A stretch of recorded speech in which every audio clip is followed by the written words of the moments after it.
আল্লাহ রসুল এই দিন রেখে গেছে আমাদের কাছে।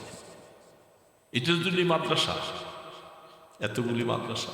আমার মা বোনরা অনেকে আসে মাদ্রাসায়, কোথায় ওয়াজ হইলে তারা যায়। এই সারা দেশে ওয়াজ করতে যায়, বিশেষ করে বিক্রমপুর, ফরিদপুর, ওই সমস্ত এলাকায় মহিলাগুলি পুরুষের থেকে আরো বেশি। এই রাত্রের 12টা 1টা পর্যন্ত বেচারে ওয়াজ শুনতে আসে।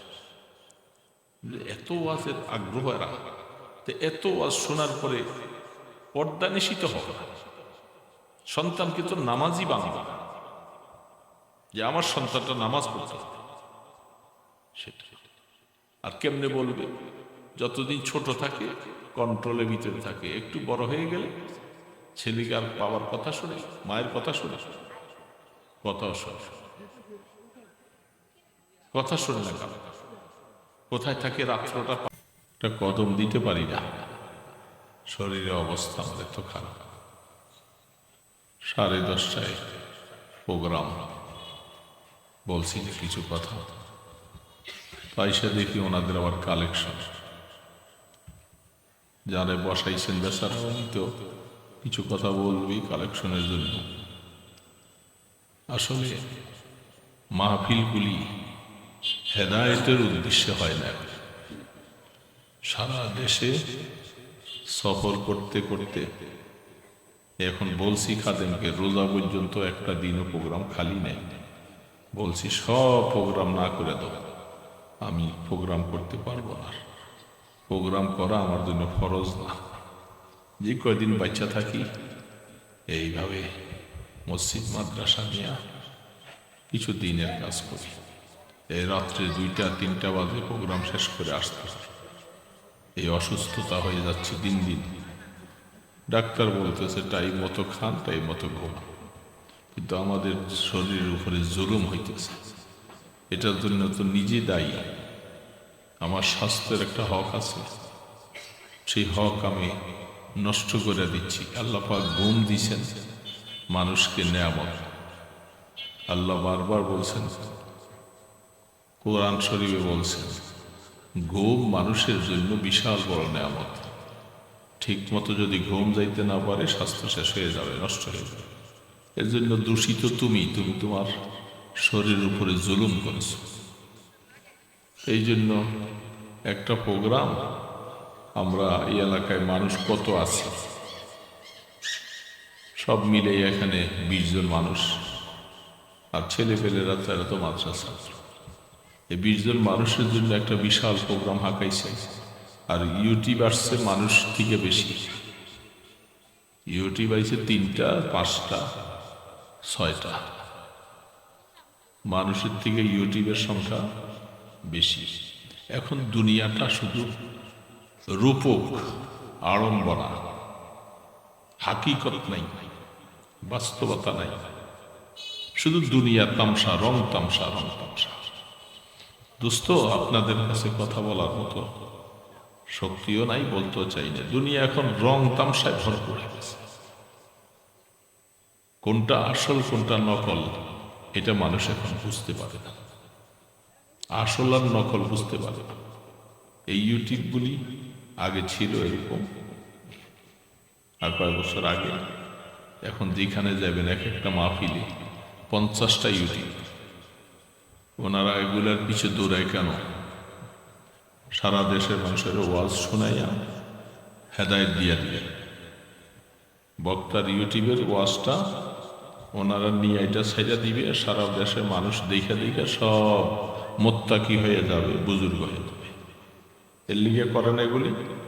বলেন, ইউটিউবগুলি কেন করে আপনারা বলেন? এটা ওনাদের ব্যবসা। এই ইউটিউবগুলি যত বেশি ভিউ হবে তত ওনাদের ব্যবসা বাড়বে, টাকা বাড়বে। তো এক কথায় দুনিয়া, শুধু শুধু দুনিয়া, দুনিয়া, দুনিয়া। কেমনে আমার টাকা কামাই হবে, কেমনে আমি খাইবো, বাঁচবো, চলবো, এই চিন্তা। আখেরাত নিয়ে কোনো চিন্তা নাই। মরার পরে কি হবে এটা নিয়ে কোনো চিন্তা নেই। দোস্ত, এই চিন্তা আমরা এখন ভুলে গেছি। সবাই এই ব্যস্ততার মধ্যে আছি। এই যে এই চাঁদটা, রজবের চাঁদ শেষ হয়ে যাচ্ছে।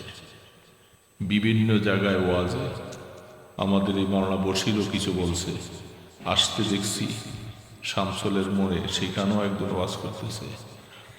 এবং সারা দেশে মেরাজ নিয়ে কথা হয়। মেরাজের রাত্র শেষ হয়ে যাচ্ছে প্রায়, সবখানে মেরাজের কথা, অনেক লম্বা লম্বা কথা। মসজিদে মেরাজ নিয়ে আলোচনা হচ্ছে, ওয়াজ মাহফিলে আলোচনা হচ্ছে। আমি জিজ্ঞাসা করতে চাই, মেরাজের হাকিকত কি? এটার বাস্তবতা কি? হাকিকত বুঝেন না? একটা হলো রূপক আর একটা হলো বাস্তব। এই মেরাজের ঘটনা রাত ভরে আমরা বলতেছি, শুনতেছি, কি উদ্দেশ্যে বলতেছি আর কি নিলাম। মেরাজের মধ্যে আল্লাহ পাক রাসূলকে অনেক কষ্ট, নির্যাতন কাফের মুশরিকরা দিছে। সেই কষ্টের কারণে প্রতিবাদ করতে বলে নাই, প্রতিহত করতে বলে নাই, শুধু সবর করো, সবর। আল্লাহর নবীকে কি বলছে? শুধু কেবল সবর কর। পুরা মক্কি জিন্দিগিতে রাসূল কাফেরদের মাইর খাইয়া এত কষ্ট পাইছে, প্রতিবাদ করতে না করছে, শুধু মাফ করে দাও, মাফ করে দাও, ক্ষমা। এই সব কিছুর পরে আল্লাহ পাক তার বন্ধুকে একটু সান্ত্বনা দেওয়ার জন্য, এই যে এত মাইর খাওয়াইছি আপনাকে, একটু সান্ত্বনা দেওয়ার দরকার না? এই সান্ত্বনা দিতে যাইয়া আল্লাহ বন্ধুকে ডাইকা কাছে নিয়ে গেছে। শুধু রাসূলের এই সান্ত্বনা যে আপনাকে এত কষ্ট দিছে, আসে, আমি সব দেখি শুনেও আপনাকে প্রতিবাদ করতে বলি নাই, আমি সব দেখছি, আসেন, আপনাকে এই সব কিছুর বিনিময়ে আমি একটু মায়া করব আপনাকে, আসেন। রাসূলকে ডাইকা আল্লাহ পাক তার কাছে দিছেন, বন্ধুর সাথে বন্ধুর কথা হয়েছে। আল্লাহ রাসূলের সমস্ত দুঃখগুলি ভুলে গেছে, যে আমাকে আমার আল্লাহ কাছে নিয়ে আমাকে একটু মায়া করছে, আদর করছে, তিনি সব দুঃখ ভুলে গেছেন। এই হলো এক নম্বর কারণ, রাসূলকে সান্ত্বনা দিবার জন্য আল্লাহ ডেকে আসে, আজিম দিয়েছে। দুই নম্বর কথা হলো, এই কথাটা কেউই আমরা বুঝিও না, মনেও করি না, কান সুখ করি শুধু। আসার সময় আমি তো আল্লাহ আপনার সাথে সাক্ষাৎ করলাম, কথা বললাম, আমি যাওয়ার পরে আমার উম্মত আমাকে বলবে যে আপনি কি আনছেন, আল্লাহ আপনাকে কাছে ডেকে নিয়ে কি দিলেন, তো আমি কি দিব, উম্মতকে আমি কি বলবো? তখন আল্লাহ পাক দয়া করে আমাদেরকে 50 ওয়াক্ত নামাজ হাদিয়া দিছিল, সেটারে কমাইতে কমাইতে 5 ওয়াক্ত আসছে। আমি বলবো, নবুয়তের সবচেয়ে বড় সোপন হলো এই উম্মতের জন্য নামাজ। এখন আমরা মহিলা পুরুষ দোস্ত বলেন, আমি নামাজ পড়ি না, আমার ছেলে পড়ে না, আমার মেয়ে পড়ে। যেই মুসলমান এখন নবীকে এত ভালোবাসো, দাবি করো, আমি বলবো তোমার কাছে নামাজ নাই, তোমার কাছে নবীও নাই, আল্লাহও নাই, দ্বীনও নাই, ইসলাম নাই, তোমার কাছে কিচ্ছু নাই। যার কাছে এই মেরাজের হাদিয়া নামাজ নাই, তার কাছে ইসলামের কিছু নেই। সে মুসলমান দাবি করাটাও তার জন্য ভুল। সে কি করে মুসলমান দাবি করবে? রাসূলকে সে বিশ্বাস করল, হাদিয়া দিয়েছে আল্লাহ পাক আপনাকে আমাকে, আমার ছেলে নামাজ পড়ে না, আমার মেয়ে নামাজ পড়ে না। ইসলামের মধ্যে আল্লাহ পাক ডাইকা বন্ধুকে নিয়ে উম্মতের জন্য রাসূল খুশি হিসাবে আপনার জন্য আমার জন্য নামাজ আনছে। আফসুস হলো শতকরা 80% লোক বেনামাজি, 80% লোক বেনামাজি। এরা বিদেশ যাবে, বিল্ডিং বানাবে, রড কিনতে যাবে, সিমেন্ট কিনতে যাবে, ইটাগুলি ভালো আসে কিনা সব দেখবে। ছেলেকে একটা বাড়ি বানাই দিয়া যাব, একটা চারতলা বিল্ডিং ছেলেকে বানাই দিয়া গেলে মনে শান্তি পাবো, কবরে গেলেও শান্তি পাবে। ওই সিলেট যাবে ইট কিনতে, বালু কিনতে, রড কোথার থেকে আনবে? কারণ প্রত্যেকটা ইটা চাইয়া এসে দেখছি 2 নম্বর ইটা যেন দিতে না পারে, মালগুলি যেন ভালো হয়। তাইলে এই চারতলা বিল্ডিংটা বানাইতে যাইয়া বাবা কত শ্রম দিয়েছেন, অথচ নামাজ পড়ে। বাবা নামাজ পড়ে, বাবা এই ছেলের বাড়ি বানাই দিয়েছে, ছেলেকে বাড়ি দিয়ে যাইয়া বাবা শান্তি। কবরে যাওয়ার পরে কি হবে ওটার ব্যাপারে বিন্দু মাত্র কোনো চিন্তা নাই। দোস্ত কি বলবো, এই জন্য বলছি এখন ওয়াজ নসিহত আর করতে ইচ্ছা করে না, বলতে ইচ্ছা করে না। কারে বলবো, কাকে বলবো? মহিলাদের যে অবস্থা, পুরুষের সেই অবস্থা। আপনার ছেলে ঘরের মধ্যে নামাজ না পড়ে শুয়ে রয়েছে, সেই ছেলে আপনাকে বিদেশ থেকে আইসা বিশাল কোটি কোটি টাকা পাঠাইছে, এখন আপনি শান্তিতে টাইস করা বাড়িতে থাকেন। এই ছেলে কি আর নামাজের কথা বলা যায়? এই ছেলে তো আমাকে বাড়ি বানাই দিছে, আমাকে বিশাল বড় অট্টালিকা বানাই দিছে, এখন ছেলেকেও নামাজের কথা বলা যায় না, বউকেও বলা যায় না, তারা স্বাধীন মতো চলছে। এই জন্য এই পৃথিবী ধ্বংস হয়ে যাবে। মুসলমান নামধারী তুমি খোদার কসম জবাব দিবা, তৈয়ার হয়ে থাকো। কয়দিন বাঁচবা? তোমার এই জুয়ানি থাকবে কয়দিন? এই মহিলারা, এই মা বোনেরা, তোমাদের রূপ কদিনের? তুমি উলঙ্গ বাহার শাড়ি পরা চুলগুলাকে সাইডে দিয়া রাস্তায় পাগলের মতো ঘুরতেছ, একটা ফুটানির ব্যাগ কাঁধে লইয়া লইয়া, না ওড়না আছে, না পর্দা আছে, না কিছু আছে, সারা যুবকদেরকে সব পাগল বানাইতেছ। বসে থাকো, অপেক্ষা করো, যাইবা তো কবরে। কবরে যাইয়া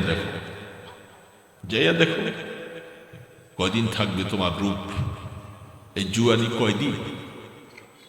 কারো কথা কেউ মানে, কারো কথা। এই জন্য দুস্থ, এই মেয়েরাজের সময় এত আলোচনা, এত ওয়াজ করার পরে নামাজি হয়েছি কয়? নবীর নামে একবারে চুমা খাই, চোখের মধ্যে বারবার চুমা দিতে থাকি, অথচ এই আজকাল রাতের পরে শেষ নামাজ। যে মুসলমান নামাজ পড়লো না, সে মুসলমান দাবি করার হক রাখে না। সে আবার মুসলমান হলো কি করে? হিন্দুর ছেলে নামাজ পড়বে না, খ্রিস্টান নামাজ পড়বে না, বৌদ্ধ নামাজ পড়বে না, তুমি মুসলমান দাবি করছো। তুমি যারা তোমার নবীর দুশ্মন, খ্রিস্টান, ইহুদি, নাসারা, বৌদ্ধ, নবীজির দুশ্মন, তো সেই দুশ্মনদের কাজ তুমি করতেছ। তুমি নবীকে কি ভালোবাসলা?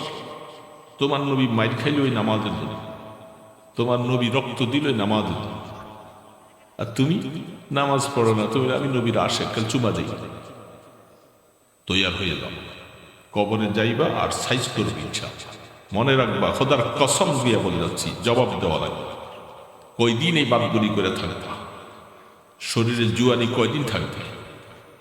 3 বার দাস্ত হইলে সোজা হয়ে পড়ে দেবে।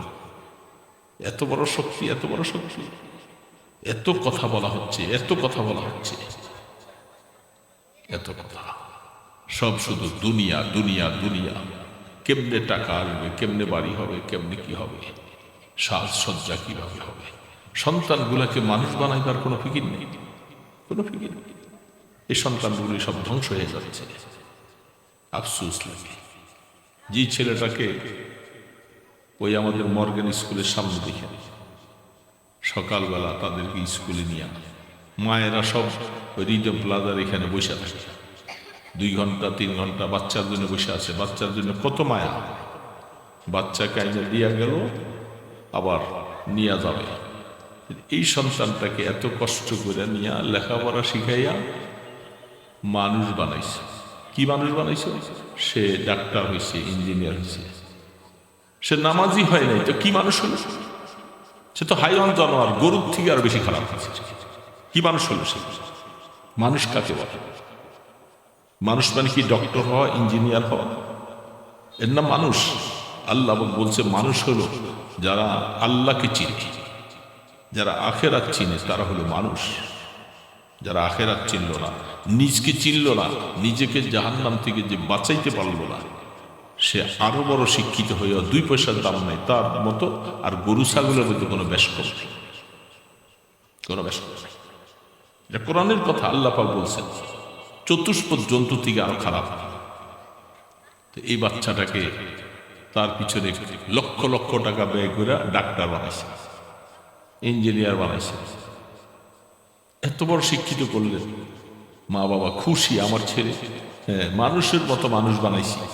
কি খুশি, তৃপ্তি কত, গর্বের সাথে বলে আমার 2টা ডাক্তার, MBBS, একটা ইঞ্জিনিয়ার, এই সেই গর্বের সাথে বলে। নামাজ পড়ে? মাঝে মধ্যে পড়ে। যে ইঞ্জিনিয়ার হইয়া, ডাক্তার হইয়া সে নিজের রোগ নির্ণয় করতে পারল না। তুমি সবচেয়ে বড় রুগী, তোমার মতো রুগী আরেকজন নাই। তুমি মানুষের কি রোগ শিখছ? তুমি নামাজ পড়ো না, তুমি বড় রুগী। তুমি আল্লাহকে চিনলা না, তুমি তোমার কবরের চিন্তা করতে পারলা না। কিয়ামতের ময়দানে হিসাবের আওতায় আসবে, সেই চিন্তা যে করতে পারলা না, সে শিক্ষিত নয়, সে মূর্খ। সে মূর্খ, কয় পয়সা পায়। এই জন্য দোস্ত, আমার কথাগুলি খুব খারাপ লাগতেছে। আমি হাজারো, আপনার কাছে খারাপ লাগবে কি হবে? আল্লাহর কোরআনের কথা শুনে যাচ্ছি। মনে রাখবেন, মনে রাখবেন, সন্তান মানুষ হবে যে মা বাবা তার পিছনে শ্রম দিছেন। যে সন্তানটা পয়সা বেশি কামাই করতে পারে নাই, কিন্তু সে নামাজি, সেই ছেলেটা নামাজি, সে দিনদার, সে কোরআন তেলাওয়াত করে। আপনার সন্তান ডাক্তার হয়েছে, ইঞ্জিনিয়ার হয়েছে, FRCS পাস করছে, কোরআন শরীফের একটা লাইন পড়তে পারে। কিসের শিক্ষিত তুমি? কি শিক্ষিত তুমি? আল্লাহ পাকের কোরআন তোমাকে দিছিল একটু পড়ার জন্য, তা পারলা না। তুমি সন্তানকে কোরআন শিখাই না, তুমি সন্তানকে দুনিয়া শিখাই যাবো কিছু। এই জন্য যারা কোরআন শিখায় এরা কাঠমোল্লা, এরা বাদল, এরা সমাজের বাতিল সবকিছু। তোমরা সমাজ ধরে রাখো, সমাজ কয়দিন ধরে রাখো? রাখো না। কি আশ্চর্য অবস্থা! এখান দিয়ে আসতেছিলাম আমি, মনে হয় নদী দিয়ে আসতেছিলাম, নদী দিয়ে একটা নদী, এখানে রাস্তাটার মধ্যে নদী হয়ে গেছে না? এটা কয় বছর ধরে এই অবস্থা। যতবার আসছি ততবারে দেখি বর্ষা, শুকনা, 12 মাস এখানে নদী হইয়া থাকে। এই এলাকায় এখানে কোনো মানুষ বাস করে না। এদের কাছে এটা কোনো ব্যাপারই না। লক্ষ লক্ষ মানুষ এই এলাকায় থাকে, থাকে না? একজন ব্যক্তির মাথার হেডেক নাই যে এই যে রাস্তাটা এই অবস্থা হয়েছে কেন, অথচ পাশেই এত বড় নদী, নদীর সাথে ড্রেন করা আছে। কি সমস্যা? আসো সবাই মিলে আমরা এর সমস্যাটা দূর করতে চাই, মানুষের চলার জন্য একটু রাস্তা সুগম করে দেই। যেখানে আল্লাহ রসুল বলছেন ইমাদাতুল আযা আনিত তরিক, রাস্তার থেকে একটু কষ্টদায়ক বস্তু সরাই দাও, মানুষ যেন শান্তিতে চলতে পারে। এটা তোমার ইমানের একটা অংশ। অথচ আজকে বছরের পর বছর এখানে শীতলক্ষা নদীর মতো, বুড়িগঙ্গা নদীর মতো হয়ে রয়েছে। লক্ষ লক্ষ মানুষ এখানে যাওয়া আসা করে। খোদার বান্দা, একটা মানুষের চোখের মধ্যে সবগুলি ছানি পড়ছে, কেউ নজরে দেখে না, কেউ নজরে দেখে না। মানুষ মানবতা, কিসের মানবতা তোদের কাছে? বড় বড় বাড়ি বানাইতেছস, সবকিছু করতেছস। আসো মহল্লার ভিতরে 50 জন 100 জন মানুষ মিলো, চিন্তা করো যে এটা চিন্তা করতে হবে যে কেন পানিতে এইভাবে জমা থাকে, এটার কি করা যায়। সবাই চেষ্টা করলে হয় না, হয় না? কেউ চেষ্টা করে। তুই মরগা, মানুষ এখান দিয়ে যাবে, আরো মরতে থাক, আমার কি? মানুষের মধ্যে আজকাল মায়া উঠে গেছে, দায়িত্ববোধ মানুষের থেকে উঠে গেছে। রাস্তা দিয়ে গাড়ি যাচ্ছে, ছোট গাড়ি, একটা ডাকাইতে ধরছে, অথচ ট্রাকগুলি যাইতেছে, আমরা হাইওয়ে রোডে রাত্রে চলি, ডাকাত ধরে তার গাড়িটার মধ্যে পিস্তল ঠেকাইয়া বেচার, অথচ পাশে ড্রাইভারগুলি যাচ্ছে, একটা মানুষ গাড়ির ড্রাইভার নামলো না যে এই মানুষটা এই গাড়িটাকে অ্যাটাক করছে কেন, সবাই পাশ করে চলে যেতেছে। কি ব্যাপার? মরতেছে ও মরুক, ওরে মারতেছে, আমি তো বেঁচে গেছি, আমার কি, আমার কি? এই হলো মানবতা, এটার না মানবতা? এই হলো দুনিয়ার হালাত। চল, শুধু আমি বাঁচি, আমি বাঁচি, বাঁচতে পারবি না, সময় মতো আবার তোরও ধরা ধরা, তুই যখন ধরবি তখন। এই এলাকার মানুষ যখন এটার মধ্যে যখন বেহুশ হইয়া উষ্ঠে খাইয়া পানির মধ্যে পড়ে যাইব, মুখে দিয়ে ময়লার পানি যখন ডুববে, তখন যদি কারো সজাগ হয়, এর আগে এনে পড়ে যখন মরা শুরু করবো, ময়লা পড়া। এ কি আসছে? এই এলাকায় এত বড় বড় হোমরা সোমরা কি করো তোমরা?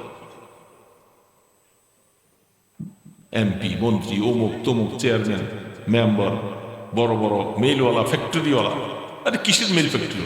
একটা রাস্তায় অবস্থা হয়েছে যে বছরের পর বছর একটা মানুষের মধ্যে একটু মায়া নাই, দয়া নাই যে আমরা রাস্তাটা ঠিক করার ব্যবস্থা করি। আল্লাহ তাদেরকে বুঝ দেয় নাকি? ঠিক এরকম সব কাজ, না দিন আছে, না নামাজ আছে, না ঘরের মধ্যে তেলাওয়াত আছে, শুধু কেবল দুনিয়া দুনিয়া। পোশাক একটা আছে, আর তিনটা কিনতে হবে, চারটা কিনতে হবে, মার্কেটে ঘুরতে হবে মহিলাদেরকে নিয়ে, বিকালবেলায় শো করে ঘুরে। এটার নাম দিন? এটার এই আল্লাহ রসুল এই দিন রেখে গেছে আমাদের কাছে। এটার জন্য মাদ্রাসা, এতগুলি মাদ্রাসা। আমার মা বোনরা অনেকে আসে মাদ্রাসায়, কোথায় ওয়াজ হলে তারা যায়। এই সারা দেশে ওয়াজ করতে যায়, বিশেষ করে বিক্রমপুর, ফরিদপুর, ওই সমস্ত এলাকা মহিলাগুলি পুরুষের থেকে আরো বেশি। এই রাত্রে 12টা 1টা পর্যন্ত বেচারে ওয়াজ শুনতে আসে। এত ওয়াজের আগ্রহ এরা, এত ওয়াজ শোনার পরে পর্দা নিষিদ্ধ হবে না। সন্তানকে তো নামাজই বাংলা, যে আমার সন্তানটা নামাজ পড়তে হবে সেটা। আর কেমনে বলবে? যতদিন ছোট থাকে কন্ট্রোলের ভিতরে থাকে, একটু বড় হয়ে গেলে ছেলেকে আর বাবার কথা শুনে, মায়ের কথা শুনে, কথা শোনে, কথা শোনে না। কারণ কোথায় থাকে? রাত্রটা পার হয়ে যায়, রাত্রে 12টা 2টা 1টা ওই থাকে। এই জন্য দোস্ত, সন্তান মানুষ বানাইতে পারলা না, তুমি এই সন্তানকে কিছুই দিতে পারবে না। বাড়ি বানাই দিয়া গেছো 10 তলা 5 তলা, তাকে কিছুই দেওয়া নেই। তাকে কবরের জন্য কিছু সামান দিয়া যাইতা, সেটা এজন্য কথা শেষ। মানুষ সুস্থ থাকলে সুস্থতাকে গনিমত মনে করা, সুস্থতাকে গনিমত মনে করা। অসুস্থ হয়ে গেলে মনে চাইলেও কিছু করা যায় না, কিছু করা যায় না। তেলাওয়াত ছুটে যায়, সুন্নত ছুটে যায়, নফল ছুটে যায়। সুস্থ না থাকলে আমল করা যায়। এই জন্য যতক্ষণ সুস্থ থাকি, সুস্থতাটাকে কাজে লাগাইও বাবা। সুস্থ 2 রাকাত নামাজ বেশি করো, আল্লাহর নাম 2 বার বেশি নিও, সুবহানাল্লাহ একটু বেশি করো। এখন সুস্থ আছো, যখন অসুস্থ হয়ে যাবা, 2 জনে ধৈর্য উঠায়, আল্লাহর নাম কেমনে নিবা? তুমি তো ব্যথায় কুকরাইতে কুকরাইতে তোমার জান বাই দিয়ে দেয়। ধৈর্য উঠাইতে হবে, ধৈর্য নামাইতে হবে। এই জন্য যখন সুস্থ থাকবো একটু সুবহানাল্লাহ, আলহামদুলিল্লাহ, লা ইলাহা ইল্লাল্লাহ, আল্লাহু আকবার একটু বেশি বেশি করো। লা ইলাহা ইল্লাল্লাহ, লা ইলাহা ইল্লাল্লাহ বেশি করে আল্লাহ আল্লাহ আল্লাহ আল্লাহ আল্লাহ আল্লাহ আল্লাহ বেশি করে। সুস্থ আছো। অসুস্থ হয়ে গেলে এই নামটাও লইতে পারবা। আল্লাহ গেছি, সহ্য করতে পারি না, এরকম হয় না যখন অসুস্থ হয়ে যায়? তো ওই সময়টা আসার আগে যখন আল্লাহ সুস্থ রাখছে, এই সময়টা একটু সেজদা 2টা বেশি দিবে, 2 রাকাত নফল বেশি পড়বে। অসুস্থ হয়ে গেছে, এখন আর নফল পড়তেও সাহস, ফরজটা কোনো রকম পড়াই তো পাচ্ছি না। এই জন্য সুস্থতা থাকে।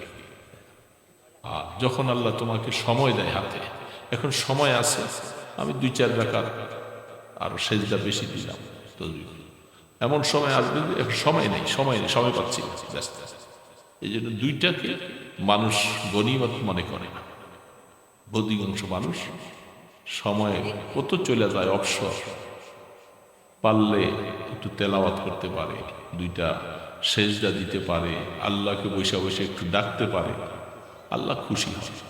শুধু গল্প, মহিলারা অনেকে মাহফিলে যায় না, মাদ্রাসা, এরা আশপাশের মহিলা একত্র হয়, শুধু গল্পের আড্ডা, বৈশা বৈশা কার কি হয়েছে, কে স্বর্ণ কত বড়ি কিনছে, কার পোলা কি করছে, পোলা কই বিবাহ দিছে, মাইয়াটা কি করছে, বৈশা বৈশা আড্ডা করতে থাকে, অথচ ওয়াজ শুনতে আইছে। এটা আমার গালি দিবে বলে, হুজুর এটা আমি কোত্থেকে নিয়ে আসি, আমি যা বলতেছি বাস্তব বলতেছি, আমি রিপোর্ট নিয়ে বলতেছি। ওই যে দেব মাদ্রাসা পাশে মক্কা মদিনা মাদ্রাসায় খতমে বুখারীতে আসছে, কিছু কথা বললাম, পরে সেখানে আমাদেরও কিছু লোক আপনজন ছিল, শুধু গল্প, কেউ শোনে না, কথা শোনে না, শুধু গল্প। কেন আসছো? এই গল্প শোনার, তোমরা নিজেরাই তো বড় ওয়াইজি, হ্যাঁ আবার কারো ওয়াজ শুনছো। এই জন্য মহিলা একখানে হইলে শুধু গল্প করতে থাকে, পেশা, এদের পেশালে আশপাশে অনেকে ওয়াজ শুনতে পারে না। এই জন্য তাদেরকে বুঝি, যদি কোথাও যাই কিছু কথা শোনার নিয়ত করা, আর একজন কথা বলতে শুরু করলে আরো 10 জনের সাথে তাল দেয়, কথা শোনাও যায়।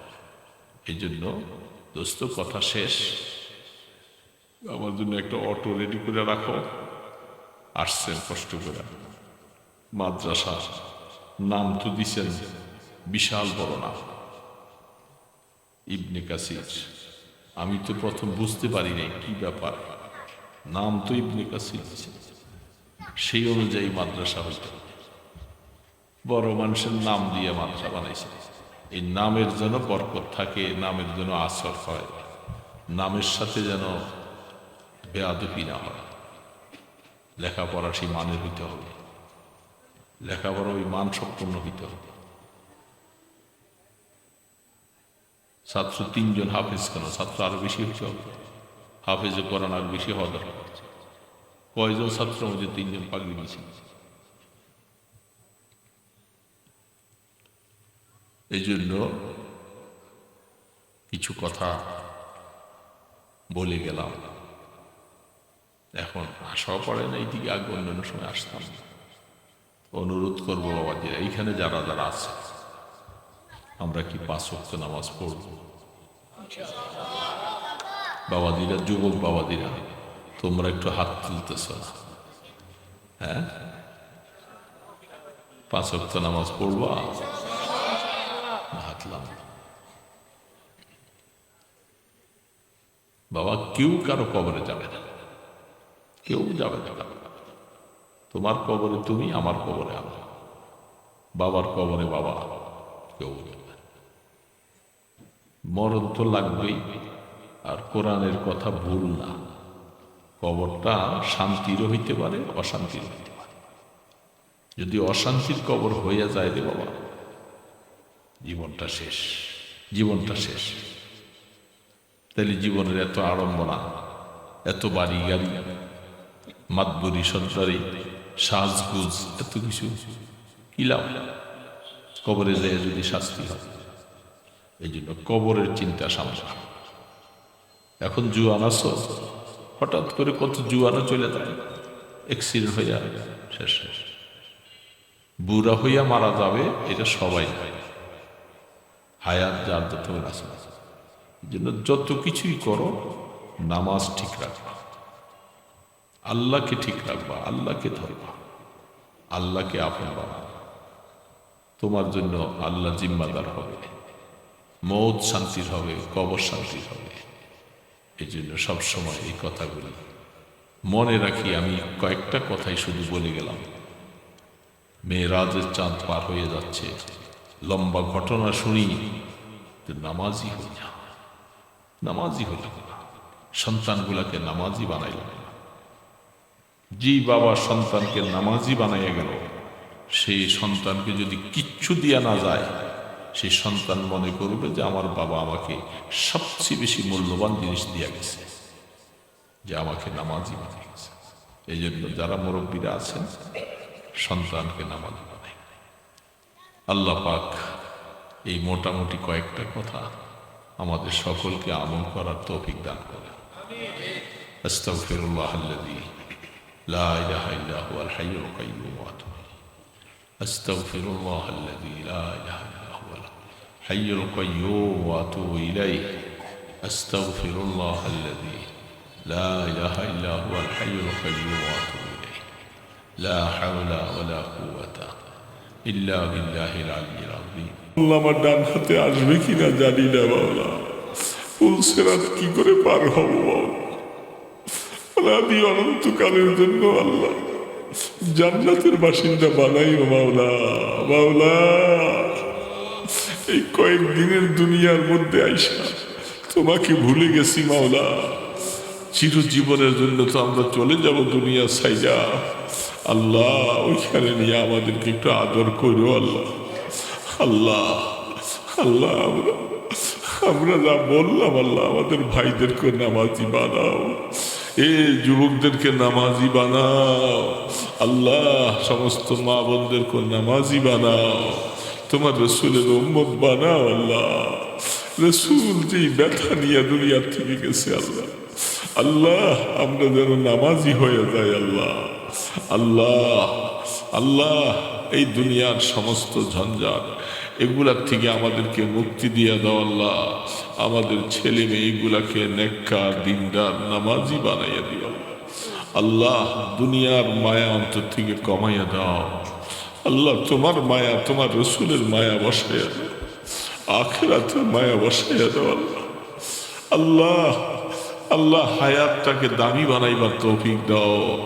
যতক্ষণ হায়াত রাখো প্রত্যেকটা মুহূর্ত যেন তোমার নাম নিতে পারি তৌফিক দাও আল্লাহ। আমাদের জবানকে তোমার জিকিরের জন্য কবুল করো আল্লাহ, তোমার তেলাওয়াতের জন্য কবুল করো আল্লাহ। সুস্থতার হায়াত দাও আল্লাহ। জটিল রোগে আক্রান্ত করে আমাদের ইমানের পরীক্ষা নিও না আল্লাহ। আমরা অত্যন্ত কমজোর, এই কমজোরকে পরীক্ষা নিও না মাওলা। আল্লাহ পরীক্ষায় আমরা টিকবো না কেউ আল্লাহ। তুমি তো রহমান, তুমি রহিম আল্লাহ। তুমি আমাদেরকে শাস্তি দিলে তোমার কি লাভ হবে আল্লাহ? তুমি আমাদেরকে শাস্তি দিও না মাওলা, আমাদেরকে মাফ করে দিও আল্লাহ। আল্লাহ দয়া করে মেহেরবানি করে মা বোন সহ সকলকে দিনদার বানাইয়া দাও আল্লাহ। পর্দা নিশি বানাইয়া দাও আল্লাহ। আখিরাতের চিন্তা ঢুকাইয়া দাও। এই মাদ্রাসা পুরাপুরি তালিমের মধ্যে তারাক্কি নসিব করে দাও আল্লাহ। মেহেরবানি করে কবুল ফরমাও। সাল্লাল্লাহু তাআলা আলা খায়রি খালকিহি মুহাম্মাদিন ওয়া আলা আলিহি ওয়া আসহাবিহি আজমাইন বিরহমাতিকা ইয়া আরহামার রাহিমিন।